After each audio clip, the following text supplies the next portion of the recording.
Madam కొందరికి ఇప్పుడు fruits తినేటప్పుడు లేకపోతే ఏమైనా గట్టి పదార్థాలు తినేటప్పుడు చిగుళ్ళ నుంచి రక్తం వస్తూ ఉంటుంది. అవునండి. ఎందుకని అలా?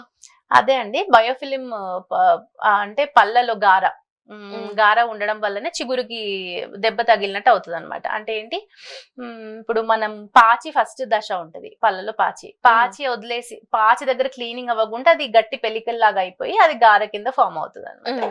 ఆ గారనే కొంచెం మనం కొరుకుతున్నప్పుడు చిగురికి గారకి మధ్యలో చిన్న రాపిడి ఉంటది అనమాట.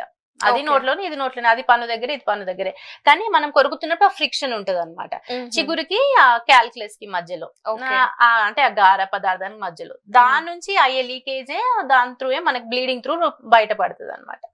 అయితే అది చూపిస్తుంటారు కదా అడ్వర్టైజ్మెంట్ లో కూడా, పండు ఒకటి కొరికేసిన ఆపిల్ ఏదో ఫోటో పెట్టేసి రెడ్ కలర్ లో that is definitely due to gingivitis. అది వదిలేస్తే అట్లాగే వదిలేస్తే కనుక ఇంకా పళ్ళు అన్ని ఊడిపోతుంటాయి అనమాట. ఇంకా బ్లీడింగ్ అవుతుంది, ఇంకా వర్సన్ అవుతుంది. దానికి చిన్న ప్రొసీజర్, దానికి అసలు అట్లాంటి సైన్ వచ్చినా మనం ఇందాక అనుకున్నట్టుగా 6 months కి ఒకసారి 7 months కి ఒకసారి మన క్లీనింగ్ పెట్టుకున్నాం అనుకోండి, ఇట్లాంటివి ఏమీ రావు. Okay, scaling process. దీనికి కూడా స్కేలింగ్ వల్లనే రిజల్ట్ అన్నమాట.